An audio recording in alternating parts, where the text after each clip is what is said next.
O vídeo já vai começar, mas antes, não se esqueça de se inscrever e ativar as notificações.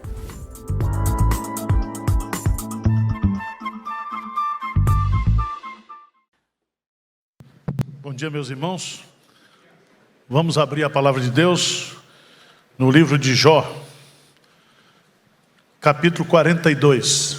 Eu quero, nesta aula de hoje, resumir o ensino desse livro para a nossa vida prática. Quem já leu aqui o livro de Jó? Quem pode explicar o sofrimento de Jó? Hein? Então você não entendeu nada. Você leu, não entendeu, né?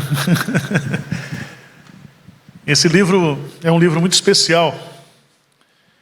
E é tão interessante porque Deus trata do sofrimento usando uma narrativa poética. Porque o sofrimento do crente termina com hino, termina com poesia. Sabia disso? Então nós vamos meditar nesse livro e aprender algumas lições e, de uma certa forma, trazendo consolo para as pessoas que sofrem. Conhecendo Deus no sofrimento. Tá certo? Esse é o tema da nossa aula. Conhecendo Deus no sofrimento. Eu vou começar pelo fim. Vamos ler Jó 42, de 1 a 6. Jó 42, de 1 a 6. Diz assim: Então respondeu Jó ao Senhor: Bem sei que tudo podes, e nenhum dos teus planos pode ser frustrado. Quem é aquele, como dissestes, que sem conhecimento encobre o conselho? Na verdade, falei do que não entendia, coisas maravilhosas demais para mim, coisas que eu não conhecia. Escuta-me, pois, havias dito, e eu falarei. Eu te perguntarei, e tu me ensinarás. Eu te conhecia só de ouvir, mas agora os meus olhos te veem. Por isso me abomino e me arrependo no pó e na cinza. Jó não é uma figura fictícia, um personagem. Jó é uma pessoa real, e a história dele é real. Há textos na Bíblia que se referem a Jó, e provavelmente ele viveu na época dos patriarcas. O seu nome, Jó, em hebraico, significa, tem dois sentidos, ou perseguido ou arrependido. Há divergências entre os tradutores do nome Jó. O tema do livro de Jó é o mistério do sofrimento humano. Por que as pessoas sofrem? Como escreveu um judeu sobre um filho que nasceu doente, ele diz: por que coisas ruins acontecem com pessoas boas? Ele só errou na teologia, mas tá bom. Onde ele conta a história. E a gente vê, na nossa história de vida, pessoas enfrentando sofrimento, dificuldade. E o livro de Jó, então, traz esse assunto. E traz de forma poética. A doutrina principal que o livro de Jó nos ensina é fidelidade em meio ao sofrimento. Jesus diz: ser fiel até a morte e dar-te-ei o quê? A coroa da vida. Se você está passando por provações, se você está passando por aflições, não questione Deus. Não questione. Louve-o. Agradeça. Porque Deus, Ele não desperdiça sofrimento na vida dos seus filhos. Deus não é masoquista. E lembre-se, tudo posso naquele que me fortalece. Paulo diz que a graça de Deus, ela é suficiente nas nossas fraquezas, nos nossos sofrimentos. Mas, meus amados irmãos, o livro de Jó, você pode lê-lo, eu já li várias vezes, procurando uma resposta. Por que Jó sofreu? E o livro termina e não explica. Deus não dá explicação. E é muito interessante isso, porque lá no capítulo 42 que nós lemos, é justamente a síntese do livro. Então respondeu Jó ao Senhor. Para aí. Volta um pouquinho atrás, eu chamaria você para o capítulo 38. Capítulo 38. Até o capítulo 37, todo mundo fazendo teologia com a desgraça alheia. Os amigos de Jó, questionando Deus, perguntando para Deus. A partir do capítulo 38, Deus resolve agora fazer umas perguntas para Jó. E Deus vai fazer 77 perguntas. Veja no texto que ele começa. O Senhor convence a Jó da sua quê? Ignorância. Ignorância. E aí Deus vai até o capítulo, final do capítulo 41, vai fazer perguntas que Jó não sabe responder, porque Jó é um ignorante como eu e você. Então Jó termina o livro dizendo assim: então respondeu Jó ao Senhor. O que ele respondeu ao Senhor? Primeiro, versículo 2. O que ele diz? Bem sei que tudo podes, e nenhum dos teus planos pode ser o quê? Frustrado. Então, quando ele fala bem sei, ele está falando aqui de um saber experimental. Ele conheceu Deus do sofrimento. É como Paulo diz assim: eu sei em quem tenho crido, e estou bem certo que Ele é poderoso.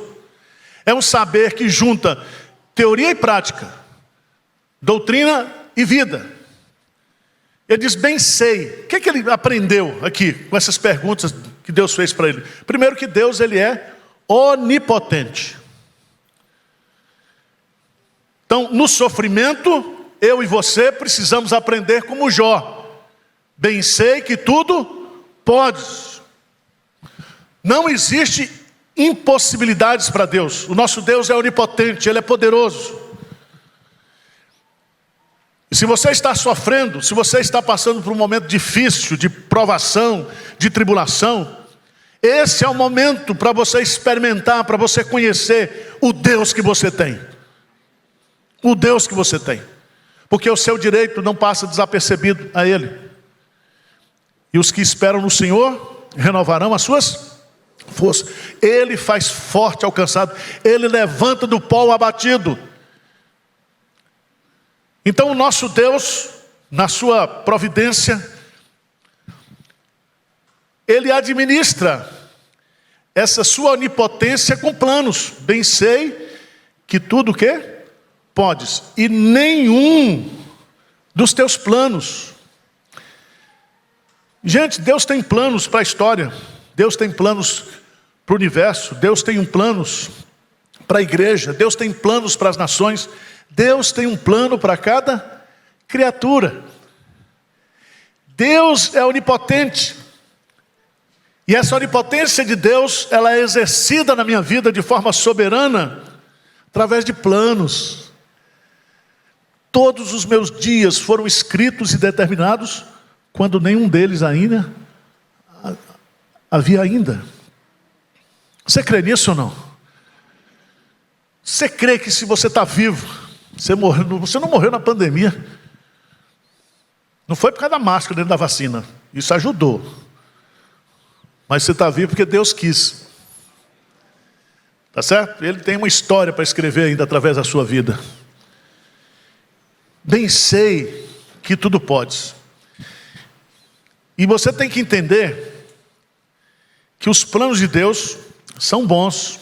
Eu é que sei que pensamento tenho a vosso respeito. Pensamentos de paz e não de mal, para vos dar o fim que desejais. Paulo, em Romanos 12, ele diz que nós precisamos experimentar a vontade de Deus, porque ela é boa, ela é perfeita e ela é agradável. Pensa nisso.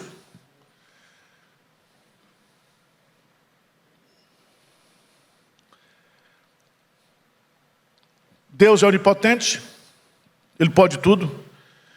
Deus tem planos e Ele exerce essa onipotência soberana através desses planos. Terceira lição aqui: esses planos, nenhum dos teus planos pode ser o quê? Frustrado. Não pode. É que não queira não, né? O diabo quer frustrar. Nós muitas vezes, na nossa rebeldia, nós queremos frustrar. Lembra a história de Jonas? Ele queria frustrar os planos de Deus, fugindo de Deus, tentando se esconder de Deus, e não adiantou. Então, meu amado irmão, essa é a lição do livro de Jó. Deus não dá satisfação para Jó, não explica para Jó por que ele estava sofrendo. E não vai explicar para você porque você está sofrendo, não. Tá certo? O que Deus quer com esse sofrimento que Ele manda na minha vida e na sua vida, é que a gente conheça Ele. Conheça Ele. Porque é isso que Jó vai dizer aqui. Jó diz: quem é aquele, como disseste, que sem conhecimento encobre o conselho?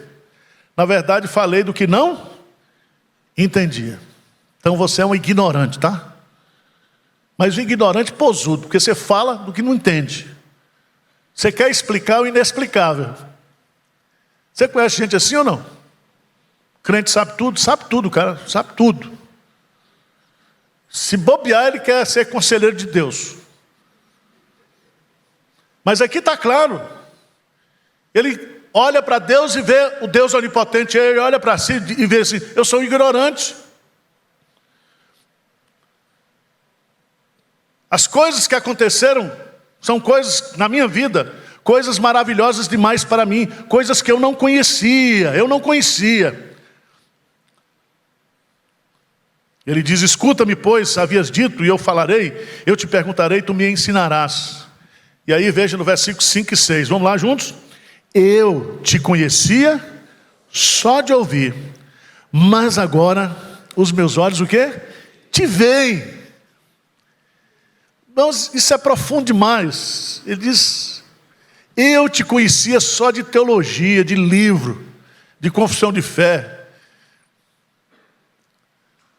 Mas agora os meus olhos o quê? Te veem. Ou seja, em tudo isso que eu passei, em todo o sofrimento que eu passei, eu vi o Senhor. Eu vejo o Senhor. Irmãos, preste atenção. Na escola,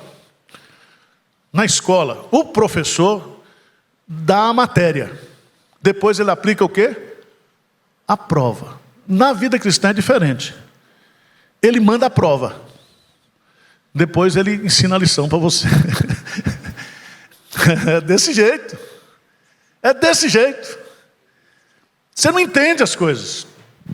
Só depois, aliás, Philip Yancey, falando sobre o sofrimento, ele diz: a fé nos ensina a entender o sofrimento de frente para trás. Eu passei por tudo isso, e lá na frente eu vou olhar para trás e eu vou dizer: Deus estava fazendo aquilo, Deus estava no controle daquilo, Deus fez isso. Amém? Então, a sua vida, a minha vida, ela está nas mãos de Deus. Nele nós existimos, nele nós nos movemos, nele nós somos. Tá certo? Então, quando você for ler o livro de Jó agora, não procure explicação para o sofrimento. Porque esse livro de Jó não foi escrito para explicar o sofrimento humano. Ele foi escrito para dizer para mim e para você, como crentes, que nós vamos ter sofrimento e que no sofrimento nós temos que ser fiéis a Deus, porque é no sofrimento que nós aprendemos, nós conhecemos o Deus que nós temos. Amém? Então joga fora essa teologia da prosperidade que você aprendeu aí. Vamos para aqui. Agora, eu já preguei isso umas 500 vezes, mas vai de novo. Quem é o Deus de Jó? Quem é o Deus de Jó? O que nós aprendemos lendo o livro de Jó? Quem é esse Deus? Quem é esse Deus? E a primeira lição que a gente aprende é que o Deus de Jó é o Deus que dá. O Deus que dá. Vamos lá para o capítulo 1. Capítulo 1, versículo 1. Havia um homem na terra de Uz, cujo nome era Jó. Então ele tem nome e endereço. Mas ele tem caráter também. Diz assim: homem íntegro e reto, temente a Deus, e que se desviava o quê? Do mal. Ele temia a Deus e fugia do pecado. Era um homem crente. Versículo 2 diz que esse homem também tinha família. Nasceram-lhe 7 filhos e 3 filhas. Mas esse homem também tinha bens materiais. Possuía 7.000 ovelhas, 3.000 camelos, 500 juntas de bois e 500 jumentas. Era também muito poderoso, muito numeroso o pessoal a seu serviço. De maneira que este homem era o maior de todos do Oriente. Crente rico. Queria que ele fosse membro de Pinheiros, para dar o dízimo aqui. Para a gente fazer missões. O homem é perfeito.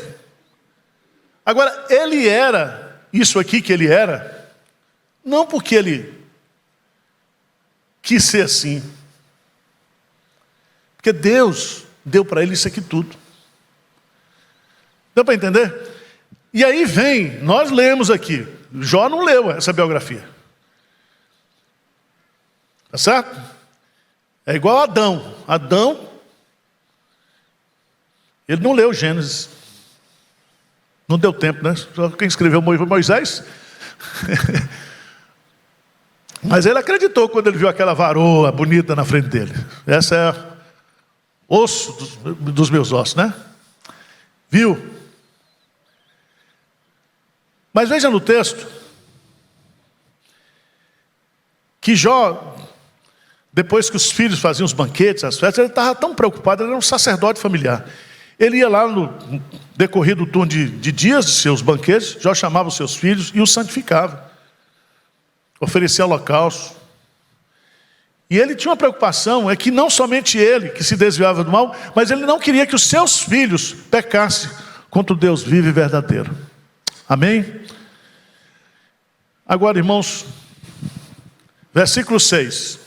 Aqui começa a mudança da história de Jó. Diz aí: num dia em que os filhos de Deus vieram apresentar-se perante o Senhor, veio também Satanás entre eles. Então, presta atenção, Satanás é o primeiro que chega na igreja e o último que sai. Satanás penetra. E diz o texto sagrado que Deus perguntou para ele: de onde vens? Respondeu: de rodear a terra, passar por ela. E Deus então estabelece uma pergunta, faz uma pergunta para Satanás. Perguntou ainda o Senhor a Satanás: observaste o meu servo Jó? Porque ninguém há na terra semelhante a ele, homem íntegro e reto, temente a Deus e que se desviava do mal. Agora veja qual é a tese de Satanás no versículo 9. Satanás diz assim: ele faz isso porque o Senhor abençoa ele. Ou seja, ele faz tudo isso por interesse. Por interesse. Olha a pergunta de Satanás. Satanás é terrível, mas ele é sabido, feito capeta. Por isso que Satanás está nas maiores universidades. certo? Os maiores, ele penetra lá, insufla o falso conhecimento, insufla a vaidade, a soberba, o orgulho. E veja no texto, porventura Jó, ele teme a Deus debalde.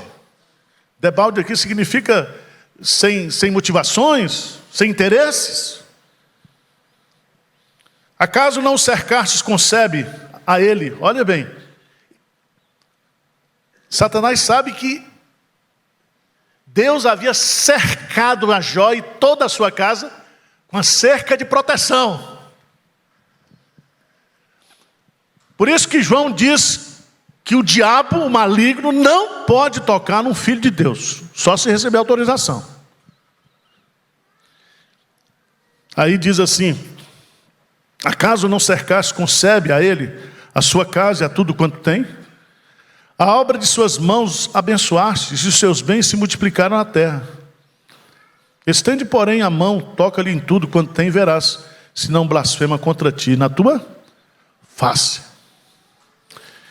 Então, primeira lição que a gente aprende aqui, meus amados irmãos, essa lição até o diabo sabe, que tudo que você é, que tudo que você tem, é Deus que te deu. Deus que te deu.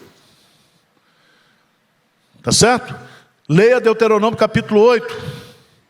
Não te esqueças, não te esqueças, não te esqueças. Quando você era lá do interior, nasceu uma magrela desgraçada, hoje você está aqui em São Paulo, acima do peso, uma família maravilhosa, com bom emprego, com tudo. Foi você não, tá? Foi Deus. Foi Deus. E às vezes Deus deu isso para você por causa de seu pai e sua mãe, seu avô, sua avó, que era crente, que orava por você. E você está na bênção aí da beirada. Porque você não vale nada. Você tem crente que depois de abençoado, ao invés de se consagrar, ele foge de Deus. Crente não tinha uma casa para morar. Depois que Deus começa a abençoar, ao invés dele investir em missões, ele começa a comprar casa em Atibaia, sítio em Atibaia, casa no Guarujá.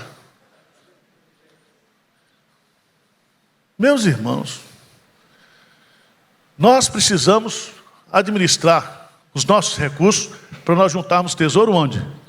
Nos céus. Você não vai passar necessidade. Deus vai suprir todas as necessidades. É Deus que faz o rico e faz o pobre. Tem pobre que queria ser rico, mas Deus não deixa. Sabia disso? Minha avó dizia: Deus não dá asa para cobra.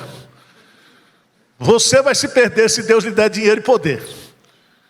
Aliás, quer conhecer uma pessoa? Dê dinheiro para ela e poder, você vai ver. Então, até Satanás sabe, e ele está justamente acusando Jó de servir a Deus por interesse. Então, Jó aprendeu aqui, que tudo que ele tinha era bênção de Deus. O Deus de Jó é o Deus que dá. Mas a segunda lição é que o Deus de Jó é o Deus que tira. Tira. Teve um irmão que falou: pastor, eu pulei esse ponto do seu sermão, porque eu não gosto desse negócio de Deus que tira. Né? Nós somos do Teologia da Prosperidade, né? Jó podia ter falado: eu não aceito. Aceita o quê, Jó? Eu determino. Não, Jó. Quem determina aqui sou eu. Eu não aceito. Não adianta. De uma hora para outra, Jó perdeu o quê? Tudo. Tudo. Você já pensou, você ir para o cemitério, enterrar 10 filhos? 10 filhos. Você perder tudo, perder os seus bens materiais, e por fim ele ainda perdeu a sua saúde. Tem uns que são entendidos em doença, diz que Jó teve 47 enfermidades simultaneamente. 47. Já pensou nisso? Você já está para morrer com uma? Imagina se você tivesse 47. Agora, quem foi que tirou? Foi Satanás ou foi Deus? Deus. Deus autorizou a Satanás a tirar tudo de Jó. Irmãos, quantas histórias nós temos na vida de gente que tinha tudo e de uma hora para outra perdeu tudo. Não é só jogador de futebol não, tá? A igreja está cheia de crentes que passou por essa experiência. E ela, pode ter certeza, é um dos momentos mais difíceis da vida, quando esses momentos que Deus está tirando. Deus está tirando. E é tão interessante, por favor, versículo 21. Esse versículo a gente lê no cemitério, né? Quando você for para o meu enterro, não leia não, tá? O que diz Jó no capítulo 1, versículo 21 e 22? Vamos ler juntos? E disse: no sair do ventre de minha mãe, o Senhor o deu, e o Senhor, bendito seja o nome do Senhor. Em tudo isso, Jó não pecou, nem atribuiu a Deus falta alguma. Amém. Jó adorou a Deus. Está lá no versículo 20. Ele adora a Deus dizendo: no sair do ventre de minha mãe, no voltarei. O Senhor o deu, e o Senhor o quê? O tomou. O tomou. Deus toma. Sendo você fiel e sendo você infiel. E principalmente os infiéis. Por isso que a doutrina principal de Jó é fidelidade no meio do sofrimento. Fidelidade.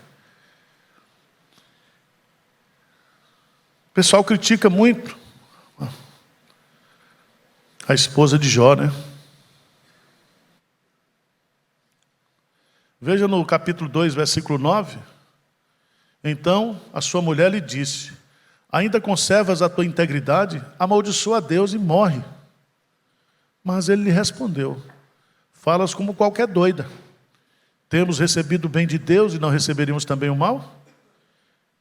Perdeu, sabe uma mãe perder 10 filhos de uma vez? Perdeu tudo. E agora vê o marido doente. Um homem que não podia ficar dentro de casa, porque ele havia perdido tudo, mas ele vai lá morar no monturo, fora da cidade. Já pensou isso, irmãos? Agora, tem uma coisa que eu queria compartilhar com você também, que eu aprendo aqui nesse texto. Vem os 3 amigos de Jó. E os 3 amigos de Jó agora vão explicar, em vários capítulos, qual era o motivo, a razão do sofrimento. Então eu quero falar para você o seguinte: pare de ficar fazendo teologia com a desgraça alheia, tá? Quando você vira uma pessoa sofrer, quando você vira uma pessoa passando por dificuldade, não fique fazendo teologia errada. Jesus viu um cego de nascença e os discípulos perguntaram: quem pecou? Ele ou seus pais para que nascesse cego? Jesus disse: nem ele pecou, nem seus pais, ele nasceu assim, para que se manifeste dele o quê? A glória de Deus. Você já pensou você fazer essa pergunta para um pai que tem um filho, uma mãe que tem um filho autista? Você quer a causa. Jesus fala do propósito. Esse menino nasceu para que se manifeste nele a glória de Deus. E um dia ele vai ser perfeito. Ele vai ser perfeito. Então pare de fazer teologia com desgraça alheia. Pare de ficar interpretando o sofrimento das pessoas. Ah, está sofrendo, mas merece. A gente pode até pensar, mas não fala.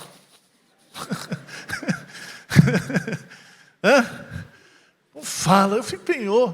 Por que o senhor não leva os políticos que nós temos aqui no Brasil, uns juízes também, podia fazer uma limpeza, dar uma refrescada para nós. Não, só morre gente boa. Vocês nunca pensaram isso, não é? Sou eu, o tonto. Eu te conhecia só de ouvir, mas agora os meus olhos te veem.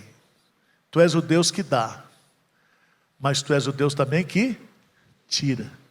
Tira sem mandar recados, tira sem mandar avisos, tira sem dar explicações, tira. Você pensou nisso? Deus tira. E não adianta espernear. Aliás, tem o direito de espernear, né? Direito jurídico. Mas seja fiel. Aguenta. Deus está trabalhando na sua vida. Você vai conhecer Deus, você vai aprofundar o seu relacionamento com Deus. Por isso que Tiago diz, tende por motivo de júbilo, de grande alegria, o passardes por várias provações. Porque as provações vão amadurecer você. Vão purificar a sua fé. Terceira lição, meus amados irmãos. Jó capítulo 2, versículo 6. O Deus de Jó é o Deus que dá. O Deus de Jó é o Deus que tira. O Senhor deu, o Senhor tomou, louvado seja o nome do Senhor. Agora, terceira lição. Quem é o Deus de Jó? O que diz aí? Versículo 6. Disse o Senhor a Satanás: eis que ele está em teu, mas poupa-lhe a vida. Satanás queria matar Jó? Queria. Ele já tinha matado os 10 filhos de Jó, já tinha matado o rebanho de Jó, já tinha destruído tudo. Ele vem somente para matar, roubar e destruir. Mas Deus disse: não, você vai até aqui. E aqui nós estamos aprendendo uma coisa maravilhosa. É o Deus que dá, o Deus que tira, é o Deus que preserva, que poupa-nos.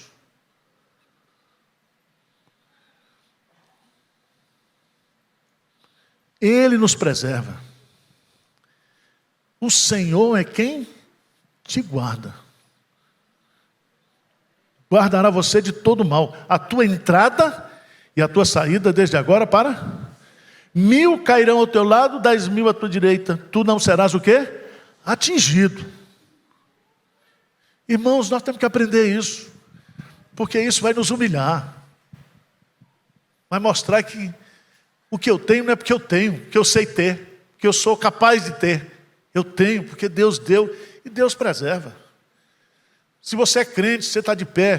Quem pensa que está de pé, cuidado para que não caia. Deus é que sustenta a gente, Deus é que firma os nossos passos.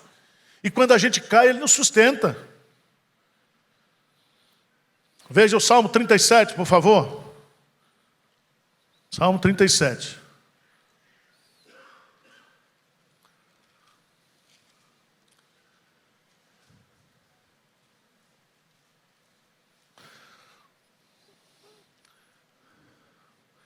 Vamos ler o versículo 23 em diante. Salmo 37, versículo 23. O que diz? Coisa linda. Diz assim: o Senhor firma os passos do homem bom, e no seu caminho, se cair, não ficará prostrado, porque o Senhor o segura pela mão.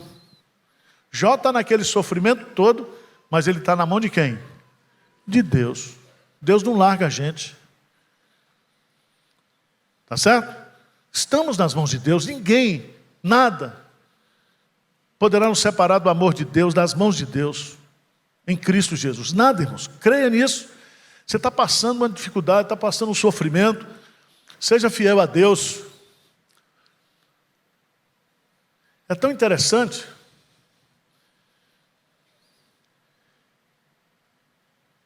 Diz o texto: fui moço e já agora sou velho, porém jamais vi o justo desamparado, nem a sua descendência a mendigar o pão. Olha que Deus, Ele nos preserva em tudo. Em tudo. A vida, irmãos, é uma mescla de alegria e tristeza, de bênção e tribulação. Por que nordestino tem já muito filho, 10 filhos? Porque quando um está dando trabalho, outro está dando alegria. E Deus faz assim também com a gente. Deus nunca tira tudo de você. Você pode estar passando por uma situação difícil, mas você tem coisa boa ali na sua vida. No mínimo, se você valorizar a companhia de Deus. Deus está com você, ainda que você ande pelo vale da sombra da morte. Se você passar pelas águas, pelos rios, eles jamais te afogarão, porque eu estarei contigo. Estarei contigo. Deus nos poupa, Deus nos preserva. E Ele diz que nós temos que fazer essa oração. Não nos deixes cair em tentação, mas livra-nos do mal. Nós temos que fazer essa oração. Que Deus nos guarde do maligno.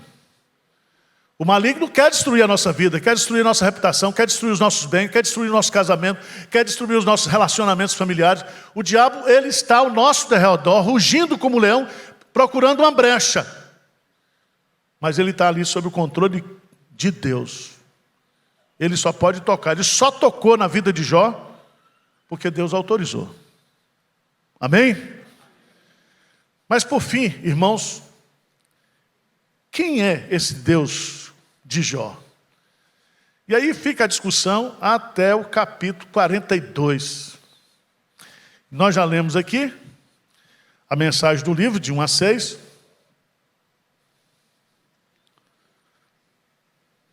Veja no versículo 7. Tendo o Senhor falado essas palavras a Jó, 42, 7. O Senhor disse também a Elifaz o temanita: a minha ira se acendeu contra ti e contra os teus 2 amigos, porque não disseste de mim o que era reto, como o meu servo Jó. Além de teologia da desgraça, é teologia falsa. Né? Falsa teologia.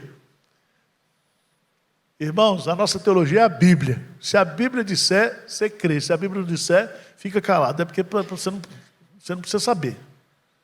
Não fica fazendo. Deus se ira. Tomai, pois, 7 novilhos e 7 carneiros, e ide ao meu servo Jó e oferecei holocausto por vós. O meu servo Jó orará por vós, porque dele aceitarei intercessão, para que eu não vos trate segundo a vossa loucura, porque a vós não disseste de mim o que era reto, como o meu servo Jó. Então foram Elifaz o temanita, e Bildade o suíta, e Zofar e o namatita, e fizeram como o Senhor lhes ordenara. E o Senhor aceitou a oração de Jó. Era herege, mas obediente. Também, se não obedecesse, o pau ia cantar. Então, foi lá, ofereceu, Jó ora por eles. Então aprenda a orar para quem está falando mal de você. Aprenda a orar por quem faz teologia do seu sofrimento, quem julga você. Tá certo? Aprenda isso. E o que nós vamos aprender nessa parte? Porque no versículo 7, tendo o Senhor falado, é Deus que toma a iniciativa. Porque Deus agora vai mostrar para Jó que Ele é o Deus que restaura, que dá de volta.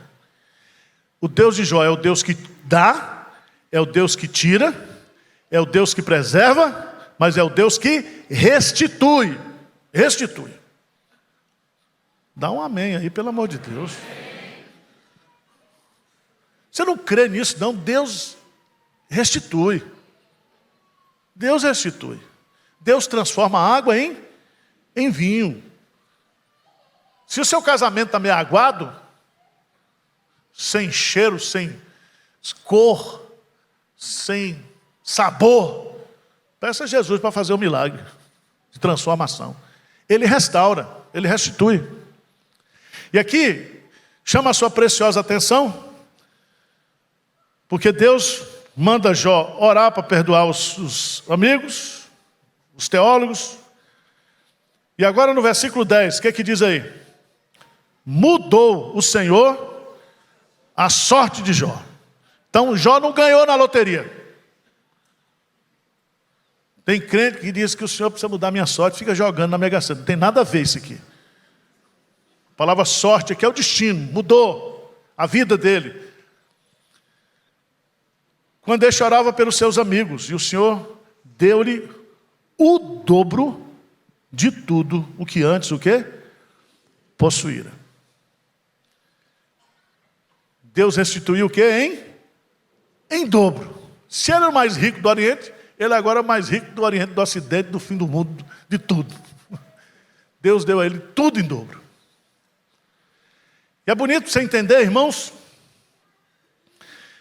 que Deus restitui ele materialmente, restitui os relacionamentos. Então vieram a ele todos os seus irmãos e todas as suas irmãs, e todos quantos dantes o conheceram, e comeram com ele em sua casa, e se condoeram com ele, e o consolaram de todo o mal que o Senhor lhe havia enviado. Quem foi que enviou? O Senhor. Todo o sofrimento de Jó estava sob o controle de Deus. Eu gostei dessa parte. Cada um lhe deu dinheiro e um anel de ouro. Então, quando você for na casa de uma pessoa que está sendo restaurada, leva um presente, tá? Leva uma oferta. E aí, diz o versículo 12: assim abençoou o Senhor o último estado de Jó, mais do que o primeiro. Porque veio a ele a ter 14.000 ovelhas, 6.000 camelos, 1.000 juntas de boi, 1.000 jumentas. Também teve outros 7 filhos e 3 filhas. Pergunta teológica para vocês. Por que Deus não deu 14 filhos, 20 filhos? Hein? Tudo foi em dobro. Quando chega nos filhos, deu a ele 7 filhos e 3 filhas. Vocês não vão responder, mas eu vou responder para vocês. Ajudar, né? É que nós não perdemos os filhos. Os filhos continuam existindo. Não estavam com ele, mas estavam com o Senhor. E um dia ele se encontraria com esses filhos. Deu para entender? Não diz que deu mulher em dobro, deu? Não. A mesa, filho.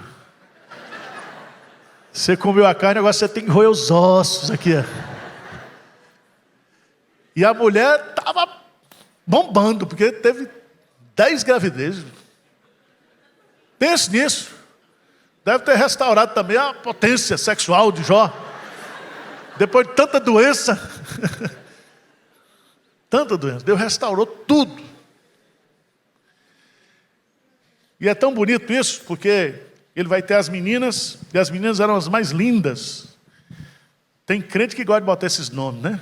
Késia, Gemima, Keren Rapuk. Essa eu nunca vi, mas Késia e Gemima eu já vi.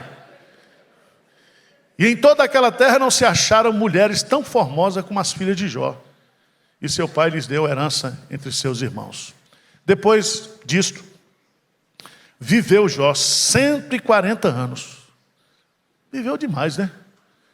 140 anos. E viu a seus filhos e os filhos de seus filhos até a 4ª geração. Então morreu Jó, velho e farto de dias. Deus explica para Jó por que ele sofreu? Não. Deus queria revelar para Jó, no sofrimento, o Deus que ele tinha. Esse é o nosso Deus. É o Deus que dá, é o Deus que tira, é o Deus que preserva, é o Deus que restitui. Restitui. Agora vamos fazer um apelo, vamos ficar de pé. Quem está precisando de restituição aqui, né? Não chegou ainda do imposto de renda, mas você está querendo. Restituição. Às vezes a gente estuda a lição, mas não ora, né? Quem sabe você está passando por um tempo difícil. Aqui na igreja a gente não conhece. Só depois, pastor, passei. Né? Você vem para cá no domingo, você está numa semana atribulada, no trabalho, a família. E você está sofrendo, você está passando por uma dificuldade, por uma luta. Mas Deus está nos ensinando essa manhã. através de Jó. De Jó. Feche seus olhos aí, vamos orar. Quem está precisando de restituição? Senhor, levanta a mão. Restitui minha alegria da salvação. Restitui minha alegria de servir o Senhor. Restitui, eu estou, Senhor, derrubado. Não tem problema não. Quando Davi começou o seu exército, ele era o chefe, Davi. Mas os seus liderados eram 400 homens endividados e amargurados de espírito. 400 homens. Já pensou um exército desse? Era revoltado demais. Endividado e amargurado de espírito. E Deus usa aqueles homens para restaurar a nação de Israel, para estabelecer a monarquia. Senhor Deus, nós estamos aqui diante do Senhor.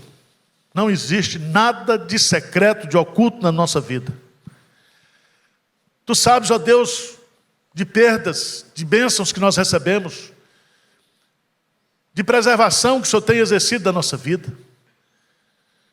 Mas, Pai, nesta manhã, assim como o Senhor escreveu o último capítulo da vida de Jó, o Senhor escreva esse capítulo na vida, minha vida, na vida de cada irmão aqui.